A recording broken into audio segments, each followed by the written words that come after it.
ಎಂತ ಎಂತ ಕಿಸೆಗೆ ಹಾಕುದಂತ ಎಂತ ಮಾರ್ರೆ ಮರಳುಂಟು ನಿನಗೆ? ಅದೆಲ್ಲ ತಿನ್ಬಾರ್ದು, ಮಕ್ಕಳಿಗೆಲ್ಲ ಹೊಟ್ಟೆ ನೋವೆಲ್ಲ ಬರ್ತದೆ. ನಿನಗೆ ಒಳ್ಳೆ ಮನೆಯಲ್ಲಿ ಉಳಿದಿರುವ ಅಣ್ಣ ಇರ್ತದಲ್ಲ, ಅದರಿಂದ ನಿನಗೆ ಕುರ್ಕುರೆ ಮಾಡಿ ನೋಡು ನೋಡು ಮಾಡಿ ತೋರಿಸಿ ಮಾಡಿ ತೋರಿಸಿ. ಬಡಾಯಿ ಬಿಡ್ಬೇಡ. ಇಲ್ಲ, ನಾನು ನಿನಗೆ ಮಾಡಿ ತೋರಿಸ್ತೇನೆ ಬಾ. ಮಕ್ಕಳಿಗೆ ನಿಮ್ಮೆಲ್ಲ ಅದೆಲ್ಲ ಕೊಡಬಾರ್ದು. ನಿಮ್ಗೆ ಒಳ್ಳೆ ಕುರ್ಕುರೆ ಮಾಡಿ ನಾನು ನಿಮ್ಗೆ ಕಳಿಸಿ ಕೊಡ್ತೇನೆ, ಅದೇ ಮಾಡಿ ಕೊಡ್ಬೇಕು. ರೈಸ್ ಯಾಕೆ ತಗೊಂಡು ಬಂದಿದ್ಯಾ? ಇದರಲ್ಲೇ ಇರುದು ರೆಸಿಪಿ, ಅದೇನೇ ಗೊತ್ತಿಲ್ವಾ? ತೋರಿಸಿ. ಇದು ಮಿಕ್ಸಿ ಜಾರ್ಗೆ ಸ್ವಲ್ಪ ಗ್ರೈಂಡ್ ಮಾಡಿ ತಗೊಂಡು ಬರೋದು, ತೋರಿಸ್ತೇನೆ. ಎಂತ ಇದು ಮಣ್ಯ? ಅಲ್ಲ, ಅದು ಗ್ರೈಂಡ್ ಮಾಡಿದ ಅನ್ನ, ಕಡಲೆ ಹುಡಿ ಮತ್ತೆ ಸ್ವಲ್ಪ ಮೆಣಸಿನ ಹುಡಿ, ಸ್ವಲ್ಪ ಉಪ್ಪು ಹಾಕಿ ಮಿಕ್ಸ್ ಮಾಡ್ತೇವೆ. ಆಯ್ತು ಆಯ್ತು. ಎಂತ ನೋಡ್ಲಿಕ್ಕಿಲ್ಲ, ಎಣ್ಣೆ ಬಿಸಿ ಮಾಡುದು, ಎಣ್ಣೆಗೆ ಬಿಡುದು.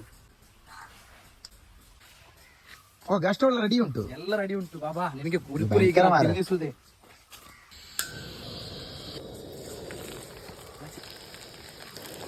ಕುರ್ಕುರೆ ತರನೇ ಉಂಟು ಮಾರ್ರೆ. ತಿಂದು ಟೇಸ್ಟ್ ಹೇಳ್ತೇವೆ ನಿಮ್ಗೆ ಹೇಗಿದೆ ಅಂತ. ಸೇಮ್ ಕುರ್ಕುರೆ ತರನೇ ಇದೆಯಾ? ನನಗೊಂದು ಕೂಡ. ನೀವು ತಿಂದು ಟೇಸ್ಟ್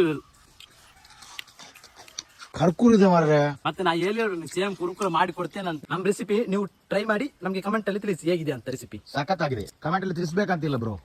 ಸಖತ್ತಾಗಿದೆ, ತಿಳಿಸ್ಬೇಕಾ? ಬಾಯ್ ಬಾಯ್. ಗೊತ್ತಾಗ್ಬೇಕಲ್ವಾ? ಬಾಯ್ ಬಾಯ್. ನಿನಗೆ ಮಾತ್ರ ಗೊತ್ತಾ? ತಗೊಂಡು ಹೋಗುದಾ? ತಗೊಂಡು ಹೋಗುದಾ? ತಗೊಂಡು ಬಾಯ್. ಇಲ್ವಾ, ಬಣಲೆ ತಗೊಂಡು ಹೋಗು, ಖಾಲಿ ತಿಂದ್ರೆ ಸಾಕಾಗಲ್ಲ. Okay guys.